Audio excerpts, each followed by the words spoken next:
بسم اللہ الرحمن الرحیم اللهم صل على محمد وعلى آل محمد كما صليت على إبراهيم وعلى آل إبراهيم إنك حميد مجيد اللهم بارك على محمد وعلى آل محمد كما باركت على إبراهيم وعلى آل إبراهيم إنك حميد مجيد رب اشرح لي صدري ويسر لي أمري واحلل عقدة من لساني يفقهوا قولي أعوذ بالله من الشيطان الرجيم بسم اللہ الرحمن الرحیم ویل للمطففین الذین اذا اکتالوا علی الناس یستوفون وَإِذَا كَالُوهُمْ أَو وَّزَنُوهُمْ يُخْسِرُونَ أَلَا يَظُنُّ أُولَئِكَ أَنَّهُمْ مَبْعُوثُونَ لِيَوْمٍ عَظِيمٍ يَوْمَ يَقُومُ النَّاسُ لِرَبِّ الْعَالَمِينَ وقال اللہ عز وجل فی مقام آخر یا ایہا الذین آمنوا کلوا من طیبات ما رزقناکم واشکروا للہ ان کنتم ایاہ تعبدون۔ تمام قسم کی حمد و ثنا، کبریائی، بڑائی، بزرگی، برتری، عظمت، جلالت، شان اور تکبر کے لائق اللہ ملک العلام ذوالجلال والاکرام کی ذات ببرکت ہے، اور اللہ تعالیٰ کی بے پناہ رحمتیں اور برکتیں ہوں، اور درود و سلام ہو آقائے نامدار ختم الرسل پیکر حسن و جمال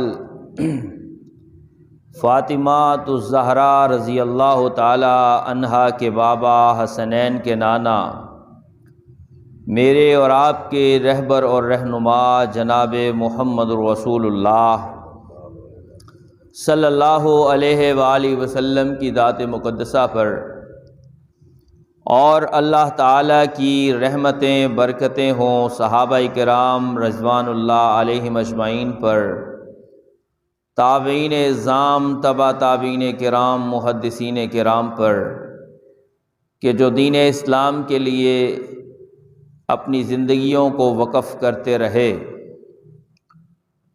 محترم سامعین حضرات، اللہ تعالیٰ نے انسان کو پیدا کیا، اور اس کی پیدائش کے مرحلے سے پہلے ہی جب انسان اپنی ماں کے پیٹ میں ہوتا ہے اور 4 مہینے یا 120 دن جب اس کی عمر ہوتی ہے اس کی ماں کے پیٹ میں، تو اللہ تعالیٰ فرشتے کو بھیجتے ہیں، جو فرشتہ اس میں روح پھونک دیتا ہے، اور جو چیزیں اس کے لیے لکھ دی جاتی ہیں ان میں سے ایک چیز جو آج ہمارے خطبہ جمعہ کا موضوع ہے کہ اس کا رزق لکھ دیا جاتا ہے کہ انسان نے کتنا رزق اس دنیا میں آنے کے بعد کھانا ہے اور کتنا رزق کھانے کے بعد اس نے اس دنیا سے جانا ہے۔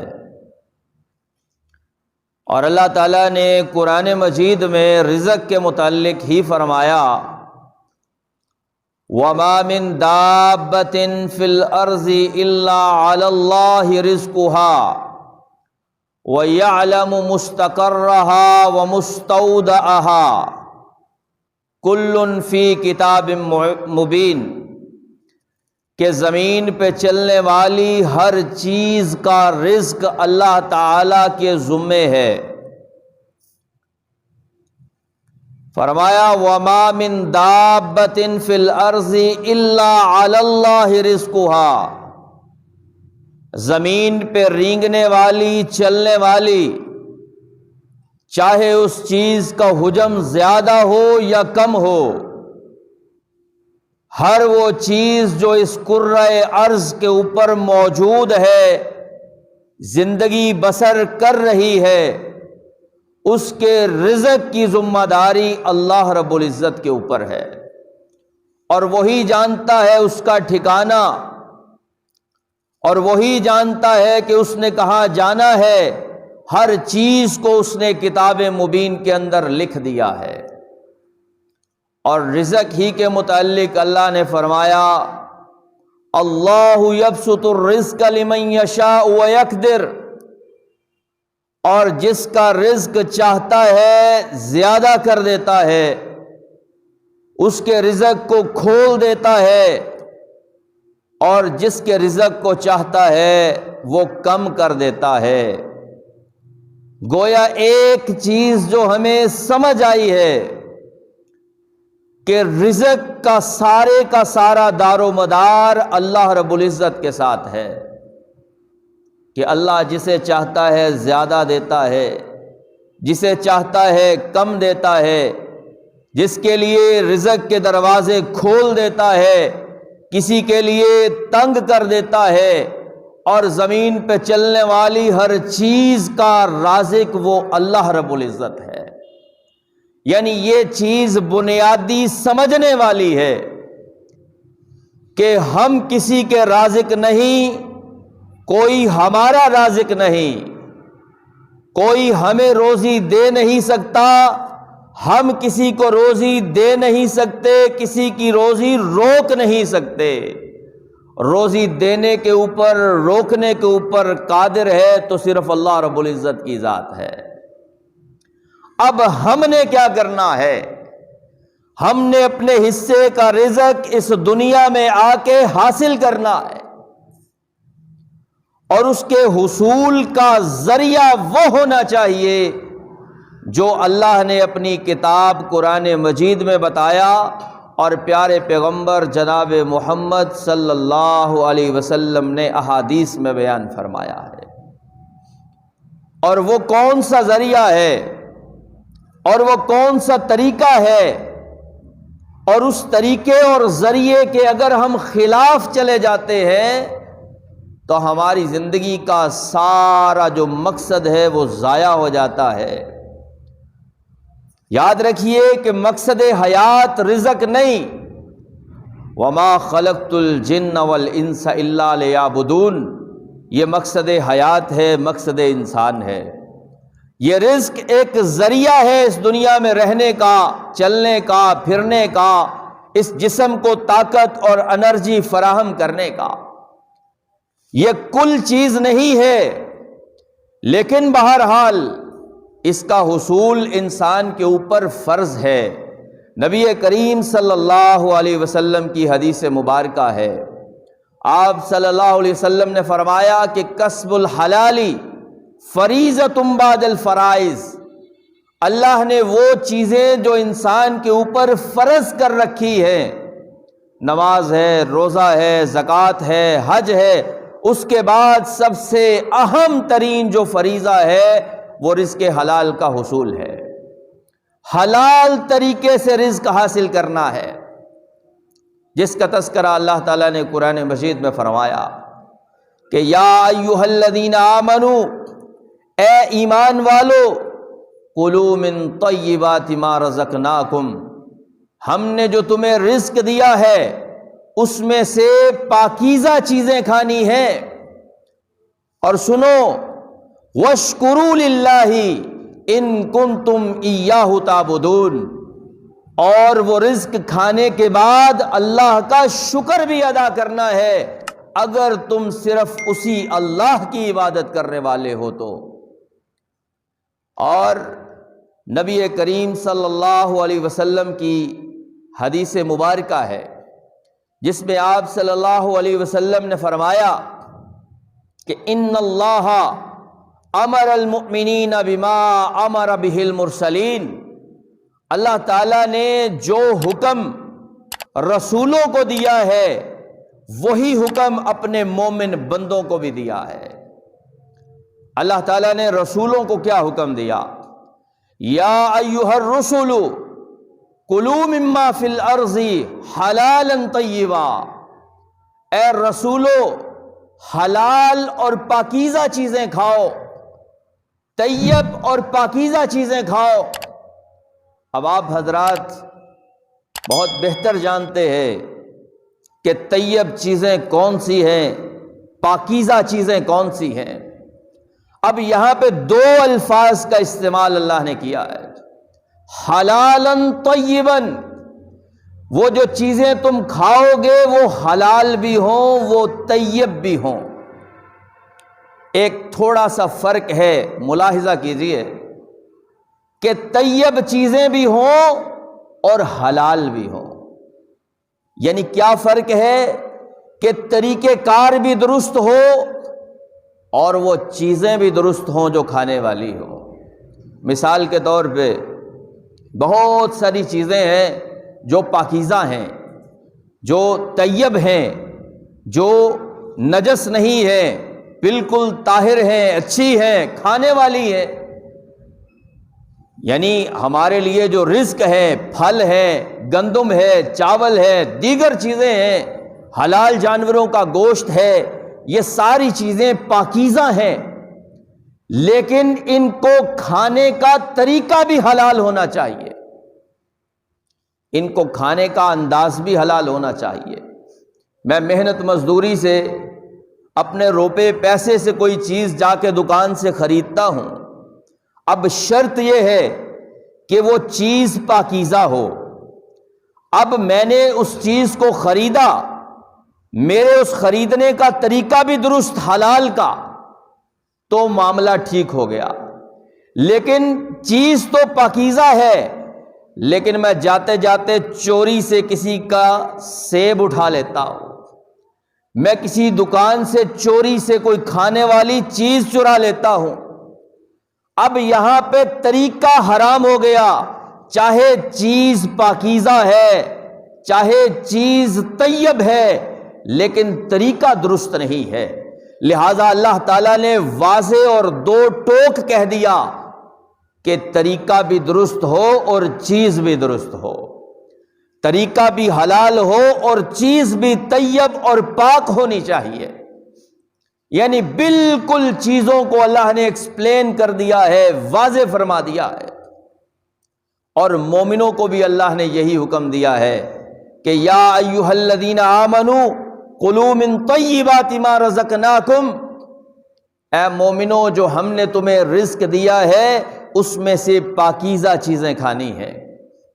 پھر نبی کریم صلی اللہ علیہ وسلم نے اسی حدیث مبارکہ میں ایک آدمی کا تذکرہ کیا کہ ثم ذکر الرجل یطیل السفر، کہ ایک لمبے سفر میں ایک آدمی آ رہا ہے، اور حدیث میں آتا ہے کہ وہ سفر بھی کوئی عام سفر نہیں، وہ حج کا سفر ہے، وہ حرم کی طرف کیا گیا، بڑا ہی عمدہ اور اعلیٰ سفر ہے۔ حضرات سفر کئی طرح کے ہوتے ہیں، ہم نے اپنی زندگیوں میں بڑے سفر کیے ہیں اور کرتے رہتے ہیں، یہ سفر زندگی کا ایک حصہ ہے، لیکن وہ سفر جو کسی نیکی کی غرض سے کیا جائے اس کے ایک ایک قدم پہ اللہ تعالی اجر و ثواب کے ڈھیر لگا دیتا ہے۔ حدیث رسول موجود ہے، نبی کریم صلی اللہ علیہ وسلم نے فرمایا جو اچھی طرح سے وضو کر کے گھر سے چلتا ہے، مسجد کی طرف آتا ہے اور اس کی غرض ہے نماز کی ادائیگی جماعت کے ساتھ، ایک ایک قدم پہ اللہ تعالیٰ اس کے گناہ بھی مٹاتا جاتا ہے اور اس کے نامہ اعمال میں نیکیاں بھی لکھتا چلا جاتا ہے۔ تو وہ بھی حج کا سفر کر رہا ہے وہ شخص، اور اس کی حالت کیا ہے؟ اشعثا اغبرا، گرد آلود ہے، اس کا لباس بھی گرد میں بھرا ہوا، اس کے بال بھی پراگندہ ہے، اور یہ حالت اللہ کو بڑی پیاری ہے۔ ایسی حالت میں کوئی اللہ کے سامنے ہاتھ اٹھائے تو اللہ کہتا ہے مجھے حیا آتی ہے کہ ایسے ہاتھوں کو میں خالی نہیں لوٹاتا۔ اور اس کی حالت دیکھیے، ایسی حالت میں یمد یدیہ الی السماء، آسمان کی طرف اپنے ہاتھوں کو اٹھائے ہوئے ہے اور اللہ کو بڑے ہی پیارے الفاظ کے ساتھ یاد کر رہا ہے۔ فَيَقُولُ یا ربی یا ربی، اے میرے رب، اے میرے رب۔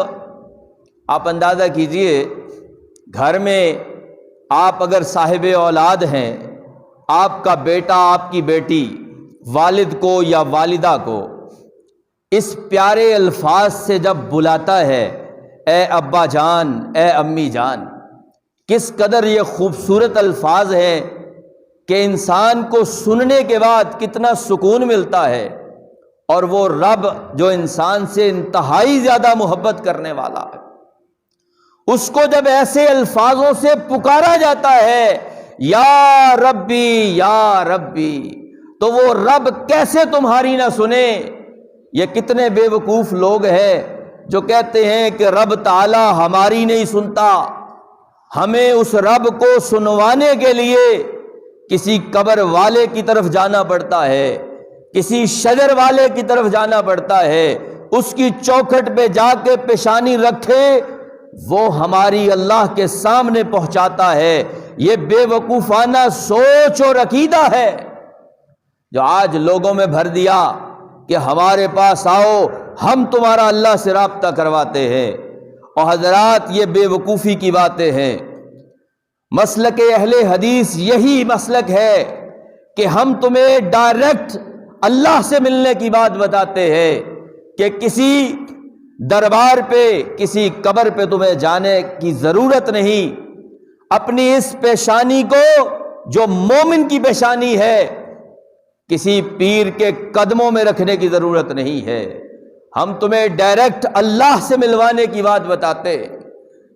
اور وہ بندہ بھی اللہ کے سامنے گڑ گڑاتا ہے، اللہ کے سامنے اپنی گزارشات رکھتا ہے، لیکن اللہ تبارک و تعالیٰ ایسے کے بندے کے بارے میں کیا کہتا ہے؟ فرمایا کہ ان اللہ طیب لا یقبل الا طیبا۔ بڑی سننے کی بات ہے کہ اللہ پاک ہے اور اللہ پاک چیز کو ہی قبول کرتا ہے۔ یہ تو ہم بے وقوف ہیں کہ اللہ کے رستے میں بھی ناپاک چیزیں دینے کے لیے چل پڑتے ہیں، اور آگے سے لینے والے ان کا ماحول بھی خراب ہے کہ ہم بھی ان کو موسٹلی ویلکم کہتے ہیں کہ آئیے دیجئے، آپ کی ناپاک چیز بھی اللہ کے گھر کو بھی لگے گی، اللہ کے رستے میں بھی چلے گی۔ حضرات سوچنے کی بات ہے کہ اللہ پاک ہے اور اللہ پاک چیز کو ہی قبول کرتا ہے، لہذا اللہ کے رستے میں جب بھی ہم نے کوئی چیز دینی ہے تو سوچ کے دینی ہے۔ یہ جو چیز اللہ کے رستے میں دے رہا ہوں یہ لگے گی کہ نہیں لگے گی؟ قربانی کرتے ہیں، جانور کو کتنا پرکھ کے دیکھتے ہیں، کہیں سے کان نہ کٹا ہو، سینگ نہ ٹوٹا ہو، لولا لنگڑا کانا نہ ہو، لاغر اور کمزور نہ ہو۔ کیوں؟ کیونکہ اللہ کے رستے میں قربان کرنا ہے۔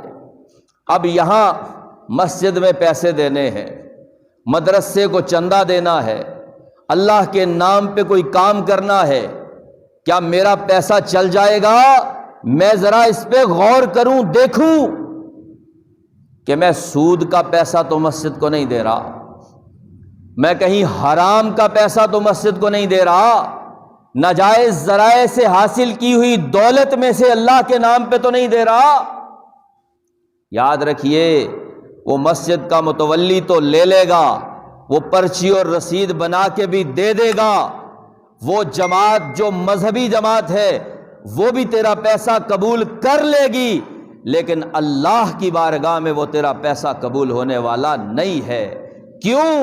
کیونکہ ان اللہ طیب لا يقبل الا طیبا، اللہ پاک ہے اور اللہ پاک چیز کو ہی قبول کرتا ہے۔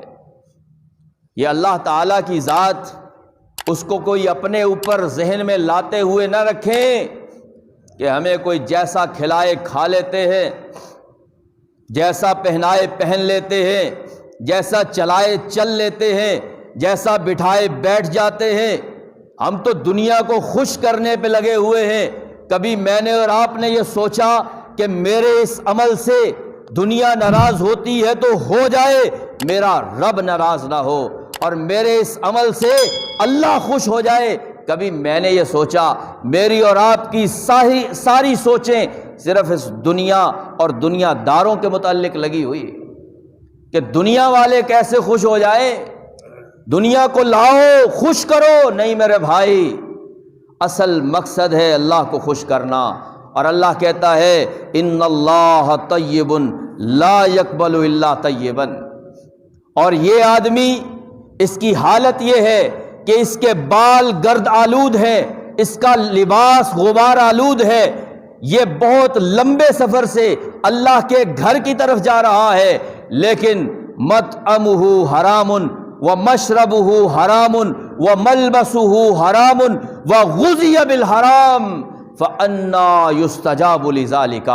اس کا تو لباس بھی حرام کا، اس کا تو کھانا بھی حرام کا، اس کا تو پہننا بھی حرام کا، اور اس کے خون کی آمیزش اور اس کی پرورش وہ سب حرام کے مال سے ہوئی ہے، اور اللہ تو پاک ہے۔ فَأَنَّا يُسْتَجَابُ لِذَالِكَ، اللہ اس کی دعاؤں کو کیسے قبول کر لے؟ حضرات، یہ لمحہ فکریہ ہے، یہ افسوس کا مقام ہے کہ دنیا والے تو سنتے ہی نہیں، دنیا بنانے والا بھی اگر سننا چھوڑ دے، وہ خالق کائنات مالک ارض و سما بھی تمہاری دعاؤں کو قبول کرنا چھوڑ دے اور یہ کہے کہ تو میرے پاس آیا ہے، تو نے حرام کا لباس، غذا، پینا، ہر چیز حرام کے مال سے کی ہے، اور میں اللہ تیری دعاؤں کو قبول نہیں کرتا۔ حضرات سامعین، حرام کھانا دراصل اللہ رب العزت پہ توکل کے خلاف ہے، یعنی انسان کو اللہ پہ توکل اور بھروسہ ہی نہیں ہے کہ اللہ نے یہ وعدہ کر رکھا ہے وَمَا مِن دَابَّةٍ فِي الْأَرْضِ إِلَّا عَلَى اللَّهِ رِزْقُهَا، زمین پہ چلنے والا، ایک رینگنے والا کیڑا سے لے کے سمندروں میں بحری جہازوں سے بڑی مچھلیوں تک کا خالق اور رازق میں ہوں، ان کا رزق میرے ذمے ہے۔ اے بندے، تو نے مجھ پہ توکل ہی نہیں کیا اور تو نے حلال ذرائع کو چھوڑ کے حرام رزق کی طرف توجہ کی، لہذا تیرا مجھ پہ توکل نہیں ہے، اور جا پھر جب تیرا مجھ پہ توکل نہیں تو میں تیری پھر سنتا بھی نہیں ہوں۔ اور یہ انسان کی بدقسمتی کی انتہا ہے جس کے اوپر انسان گر جاتا ہے۔ خطبہ مسنونہ میں جو آیات میں نے تلاوت کی، اللہ تبارک و تعالیٰ ان آیات میں فرماتے ہیں ویل للمطففین، ہلاکت ہے، بربادی ہے ان لوگوں کے لیے جو ناپ تول میں کمی کرتے ہیں، الذین اذا اکتالوا علی الناس یستوفون، جب لوگوں سے لینا ہوتا ہے تو پھر ترازو کا پلڑا بھاری کر لیتے ہیں، اور جب لوگوں کو دینا ہوتا ہے وَإِذَا كَالُوهُمْ أَوْ وَزَنُوهُمْ يُخْسِرُونَ، جب انہیں ماپ کے دینا ہوتا ہے، جب انہیں تول کے دینا ہوتا ہے تو پھر ترازو میں ڈنڈی مار کے کم دیتے ہیں۔ فرمایا الا یظن اولئک انہم مبعوثون، کیا انہیں یہ گمان نہیں ہے، یہ یقین نہیں ہے کہ کل قیامت کے دن یہ اٹھائے جائیں گے، اور لیوم عظیم، اس عظیم دن کے اندر، اس بڑے دن کے اندر یہ اللہ کے سامنے یوم یقوم الناس لرب العالمین، رب العالمین کے سامنے کھڑے کیے جائیں گے، اور اللہ ان سے پوچھے گا بتاؤ تم نے مال من این اکتسبہ وفیما انفقہ، کہاں سے کمایا تھا، کہاں پہ خرچ کیا تھا۔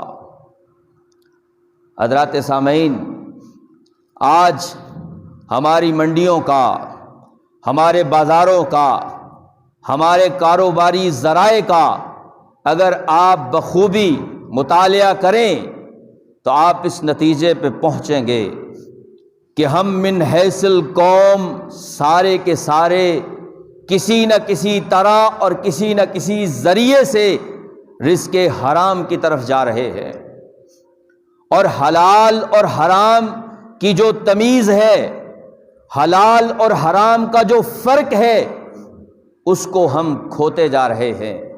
کیا حلال ہے، کیا حرام ہے؟ ہم رشتہ داری کرتے وقت، دوستی اور تعلق بناتے وقت ہم نے کبھی نہیں سوچا کہ یہ لوگ کیسے ہیں، یہ کیا رزق حلال کا کھاتے ہیں یا حرام کا کھاتے ہیں، ان کے رزق میں کتنی حلال ہے اور کتنی حرام کی ملاوٹ ہے، اور ہم تو اخلاقی گراوٹ کی اس سطح تک پہنچ گئے ہیں کہ ہم حرام کھانے والے کی مذمت بھی نہیں کرتے، بلکہ اس کو ضرور بضرور سراہتے ہیں، اور ہم اس کو شاباش دیتے ہیں، ہم اس کو اپنی محفل میں بٹھاتے ہیں، ہم اسے بہت زیادہ اپریشیٹ کرتے ہیں کہ تو کوئی بہت ہی اعلیٰ اور اچھا کام کر رہا ہے۔ اور پھر ایسے انسان کو جب ہم لوگ ہی سراہیں گے تو وہ خود سمجھے گا ہی نہیں کہ میں حرام کر رہا ہوں، میں حلال نہیں کھا رہا، اور پھر اسے توبہ کی توفیق بھی حاصل نہیں ہوگی۔ نبی کریم جناب محمد الرسول اللہ صلی اللہ علیہ وآلہ وسلم بازار میں جاتے ہیں، آپ نے دیکھا کہ ایک غلہ جو ہے، جنس کا ایک ڈھیر جو ہے وہ بڑا نمایاں پڑا ہوا ہے۔ آپ نے اپنا ہاتھ اس غلے میں داخل کیا تو نبی محترم صلی اللہ علیہ وسلم کی انگلیوں کو گیلا پن، ترواہٹ محسوس ہوئی۔ آپ نے اس کے مالک کو بلایا اور کہا یہ کیا ہے؟ اس نے کہا حضور بارش ہو گئی، میں نے گیلا نیچے کر دیا اور خشک اوپر کر دیا۔ نبی کریم صلی اللہ علیہ وسلم نے ارشاد فرمایا کہ من غشنا فلیس منا، جس نے ہم سے دھوکہ کیا وہ ہم میں سے نہیں ہے، جس نے ہم سے فراڈ کیا وہ ہم میں سے نہیں ہے۔ اس کا کاروبار، اس کی تجارت، اس کا ذریعہ معاش جس میں دھوکہ دہی ہے، فراڈ ہے، وہ دھوکہ دہی اور فراڈ والا کاروبار اسلامی کاروبار نہیں ہے، چاہے وہ کرنے والا مسلمان کیوں نہ ہو، چاہے نمازی کیوں نہ ہو، چاہے حاجی کیوں نہ ہو، چاہے متقی اور پرہیزگار ظاہری طور پر کیوں نہ ہو، اس کا کاروبار اسلامی نہیں ہے۔ جس نے فراڈ کیا، جس نے دھوکہ کیا۔ حضرات، یہ دھوکہ اور فراڈ کرنا آج ہماری قوم کا طرہ امتیاز بن چکا ہے، اور بڑی بات یہ ہے کہ لوگ اس کو کاروباری ٹیکنیک بتاتے ہیں۔ آج ایسی جو ہے نوجوانوں کی اصلاح کی جا رہی ہے، گویا کہ تم بیچ کے آؤ، کچھ بھی بیچ کے آؤ، چاہے وہ چیز عیب والی ہو، چاہے وہ چیز صحیح سالم ہو، اگر تمہیں بیچنا آ گیا تو سمجھو کہ تم اچھے کاروبار ہو۔ اور نوجوان نسل اس پہ لگ گئی ہے، چل گئی ہے۔ وہ اپنی زبان کے کلام سے، اپنی تیز ترار زبان کی چلاکیوں سے وہ گاہک کو اپنی طرف متوجہ کرتے ہیں، اور عیب کو چھپاتے ہوئے وہ چیزیں فروخت کرتے چلے جاتے ہیں۔ کیا اس سے ہم اپنی قسمت سے زیادہ کھا لیں گے؟ کیا اس سے ہمارے نصیب کا رزق بڑھ جائے گا؟ وہ رزق جو ہماری ماں کے پیٹ میں جب ہم 4 مہینے کے تھے فرشتے نے لکھا تھا، کیا اس میں اضافہ ہو جائے گا؟ ہرگز بھی نہیں۔ ایک نوالا بھی آپ اپنی اس رزق کی تقسیم جو اللہ نے کی ہے اس سے زیادہ نہیں کھا سکتے، تو پھر اتنے پاپڑ بیلنے کی ضرورت کیا ہے؟ تھوڑا سا لو اپنی مقدار کو، رزق حلال کو، اور وہ کھاؤ اور اپنی زندگی کو گزارو۔ آج لوگ ان کافروں کا نام کیوں لیتے ہیں؟ کسی چیز پہ میڈ ان جاپان لکھا ہے، آنکھیں بند کر کے خرید لو۔ کیوں؟ کیونکہ جو چیزیں اس کے اوپر لکھی ہیں اس میں موجود ضرور ہوں گی۔ ان لوگوں نے اپنے آنے والی نسلوں تک کا اعتماد دنیا پہ بٹھا دیا کہ ان کے آنے والی نسلیں بس اس کاروبار کے اوپر بیٹھیں گی اور اسے چلا دیں گی۔ اور ہم نے کیا کیا؟ ہم نے اپنے آنے والی نسلوں کے اعتماد کو دنیا میں ریزہ ریزہ کروا دیا۔ کوئی ہم پہ اعتماد کرنے کے لیے تیار ہی نہیں ہے کہ یہ قوم بھی ایسی ہے جو دھوکہ نہ دے۔ گویا دھوکے کو ہم نے اپنا ایک امتیازی نشان بنا لیا ہے کہ ہم ہوں اور دھوکہ نہ دیں۔ حضرات، دھوکہ دینے سے کتنا رزق کما لو گے، کتنا آگے بڑھ جاؤ گے، کتنی دنیا کی عیاشیاں اور نعمتیں حاصل کر لو گے؟ کچھ بھی نہیں۔ عبرت کی جا بجا مثالیں ہیں۔ کوئی شخص اپنے ساتھ کچھ لے کر نہیں گیا، اتنا ہی کھایا جتنا اس کے نصیب میں تھا، اس سے ایک لقمہ بھی زیادہ نہیں کھا سکا۔ آپ دیکھیں، جو شخص قریب المرگ ہو، چمچ کے ساتھ پانی اس کے منہ میں ڈالنے کی کوشش کی جاتی ہے۔ کچھ وقت ایسا آتا ہے کہ پانی بھی آگے جانے سے انکار کر دیتا ہے کہ بس اس کا رزق ختم ہو گیا۔ لیکن یہ ہمارا نفس ہے کہ جو بھرتا ہی نہیں، اور جس کو بھرنے کے لیے ہم کوششوں میں لگے ہوئے ہیں، جیسا مرضی ملتا ہے بس آنے دو۔ حضرات، مذمت کیجئے رزق حرام کی اور رزق حرام کھانے والوں کی۔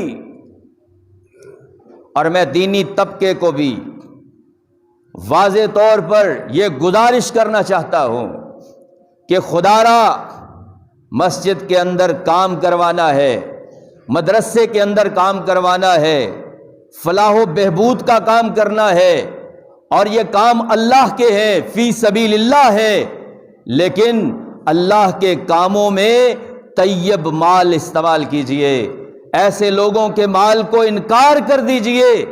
یہ بھی ان کے لیے ایک درس کی حیثیت ہوگی کہ یار، میرا مال تو مسجد کے کام بھی نہیں آتا ہے، اتنا گھٹیا میں مال کما رہا ہوں کہ جو مسجد کا امام بھی لینے سے انکار کر رہا ہے۔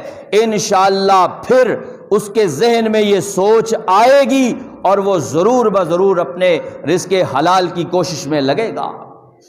انبیاء نے بھی رزق حلال کے لیے کوششیں کی ہیں۔ آدم علیہ السلام، نوح علیہ السلام، موسیٰ علیہ السلام، عیسیٰ علیہ السلام، جناب نبی کریم صلی اللہ علیہ وسلم لوگوں کی بکریاں اجرت پر چراتے رہے، رزق حلال کے لیے کوشش کی، محنت کی۔ حضرت ابو بکر صدیق رضی اللہ تعالیٰ عنہ کپڑے کا کاروبار کیا کرتے تھے۔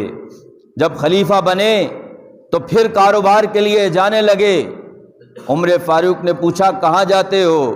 کہا روزی روٹی کا اسباب کرنے کے لیے، اپنی اولاد کو پالنے کے لیے جانا تو پڑے گا۔ کہا نہیں، اب بار خلافت آپ کے کندھوں پہ آ گیا ہے۔ تو کہا پھر میرے گھر کا رزق کیسے آئے گا؟ کہا ہم آپ کو بیت المال سے اتنا دیں گے جتنے سے آپ کا گزارا ہو جائے گا۔ اور وہ کوئی خطیر رقم نہیں تھی، کوئی بہت زیادہ بڑی رقم نہیں تھی، بلکہ ایک عام مزدور جتنی رقم ابو بکر صدیق رضی اللہ تعالیٰ عنہ لیا کرتے تھے۔ آج ہمارا حکمران کہتا ہے کہ اتنی بڑی اماؤنٹ سے بھی میرا گھر نہیں چلتا، اور ایک مزدور کی مزدوری اس نے 15-16 ہزار فائنل کی ہے، اور ہم مسلمان ایک مزدور کو بھی اتنی مزدوری دینے پہ راضی نہیں ہے۔ یہی تو معاملہ ہے اس سرمایہ دارانہ نظام کا کہ امیر امیر تر ہوتا چلا جاتا ہے اور غریب غریب تر ہوتا چلا جاتا ہے۔ عمر فاروق رضی اللہ تعالیٰ عنہ بھی سفارت کاری کا کام کیا کرتے تھے۔ عثمان غنی رضی اللہ تعالیٰ عنہ اپنا مال تجارت کے طور پہ دیا کرتے تھے، جس طرح سے امام بخاری رحمہ اللہ نے اپنے مال کو تجارت کے طور پہ دے رکھا تھا۔ حضرت علی رضی اللہ تعالیٰ عنہ بھی زراعت کا کام کیا کرتے تھے۔ یعنی صحابہ کرام نے بھی اپنی روزی روٹی کے اسباب رکھے، انبیاء کرام نے بھی رزق حلال کے لیے کوششیں اور محنتیں کی، لیکن یاد رکھیے کہ انہوں نے حلال ذرائع اپنائے، اور آج ہم دیکھتے ہی نہیں ذریعہ حلال ہے یا حرام ہے، بس آنا چاہیے زیادہ سے زیادہ، جہاں سے آتا ہے مرضی آئے، کوئی پرواہ نہیں حضرات، تھوڑا کمائیں لیکن حلال کمائیں، اچھا کمائیں، تاکہ کل قیامت کے دن ہمیں اس کا جواب نہ دینا پڑے۔ اللہ تعالیٰ نے انسان سے پوچھنا ہے مال کے متعلق کہ من این اکتسبہ، کہاں سے حاصل کیا، وفیما انفقہ، کہاں پہ خرچ کیا۔ آج نہ کمانے کا پتہ ہے نہ خرچ کرنے کا پتہ ہے، آج کمائی بھی غلط اور آج خرچ بھی غلط، دونوں معاملات ہی الٹ ہو گئے۔ تو زندگی کس مقصد کی؟ بالکل بے فائدہ اور بے مقصد اور بے لذت زندگی انسان گزار رہا ہے۔ اور پھر مسلمان ہو اور دھوکہ کرے، ایسا جو ہے وہ اچھا نہیں ہے، یہ اسلام کو بدنام کرنے والی بات ہے۔ صحابہ کرام تو وہ تھے کہ ایک صحابی رسول کا غلام ایک گھوڑا 300 درہم میں فروخت کر کے آ گیا، آ کے بڑی شیخی سے بتانے لگا کہ میں نے یہ گھوڑا 300 درہم میں فروخت کر دیا۔ صحابی رسول جانتے تھے کہ گھوڑے کی قیمت 300 درہم نہیں ہے، فوراً سے بھاگے ہوئے گئے اور جس نے خریدا تھا اسے کہا کہ بھائی یہ گھوڑا 300 درہم والا نہیں ہے، اس کی قیمت کم بنتی ہے، لہذا اپنے یہ پیسے واپس لے لو۔ کیا میں اور آپ آج اپنی بکتی ہوئی چیز کو جو مارکیٹ میں فروخت نہ ہو رہی ہو مہنگے داموں فروخت کر دیں؟ تو کبھی ہم نے سوچا ہے اس بات کو؟ ہم تو کہتے ہیں کہ ہم کامیاب ہو گئے، لیکن ایسے لوگ کامیاب نہیں ہوئے۔ الہاکم التکاثر حتی زرتم المقابر، تمہیں مال کی کثرت نے ہلاک کر دیا یہاں تک کہ تم قبروں کے اندر چلے گئے۔ حضرات، یہ مال دنیا کا ہے، یہی رہ جانا ہے، ہم نے صرف اپنا حصہ حاصل کرنا ہے، لیکن کوشش یہ کرنی ہے کہ وہ حصہ حلال ذرائع سے حاصل کیا جائے، وہ حصہ حرام ذرائع سے حاصل نہ کیا جائے، اس لیے کہ اگر ذریعہ حرام کا ہوگا تو نہ اللہ دعا قبول کرے گا نہ اللہ عبادت قبول کرے گا۔ یہاں ایک چھوٹا سا واقعہ بتاتا چلوں۔ مشرکین مکہ نے جب نبی کریم صلی اللہ علیہ وسلم کی عمر مبارک 35 سال تھی، بیت اللہ کو خستہ ہو جانے کی وجہ سے دوبارہ تعمیر کرنا چاہا، تو انہوں نے ایک شرط لگائی کہ ہم نے بیت اللہ کی تعمیر میں صرف حلال کا پیسہ استعمال کرنا ہے، 1 روپیہ بھی حرام کا استعمال نہیں کرنا۔ اور جب سارا پیسہ حلال کا اکٹھا کیا گیا تو وہ جو بیت اللہ کی عمارت مستطیل نما تھی، لمبی تھی، اس کو مربع شکل بنانا پڑا، چکور بنانا پڑا کہ پیسے ہی اتنے ہیں، اتنے میں اتنی ہی بن سکتی ہے۔ تو اللہ رب العزت نے بھی اس کام کو پسند کیا، اور نبی کریم صلی اللہ علیہ وسلم نے بھی ان کے اس عمل کو اور ان کی اس نیت کو پسند کیا کہ انہوں نے اللہ کے گھر میں حرام کا 1 روپیہ بھی نہیں لگایا ہے۔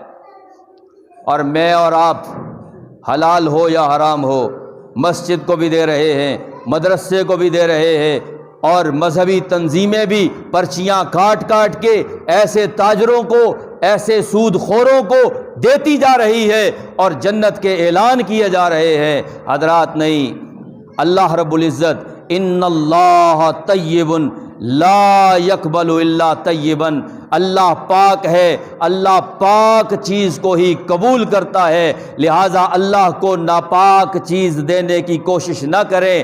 کوشش کریں کہ اپنی اولاد کو بھی، اپنے جسم کو بھی جو رزق دیں وہ حلال کا رزق ہو، اور جو اللہ کے رستے میں دیں وہ بھی حلال کا رزق ہو۔ اللہ مجھے اور آپ کو عمل کی توفیق عطا فرمائے۔ وآخر دعوانا ان الحمد للہ رب العالمین۔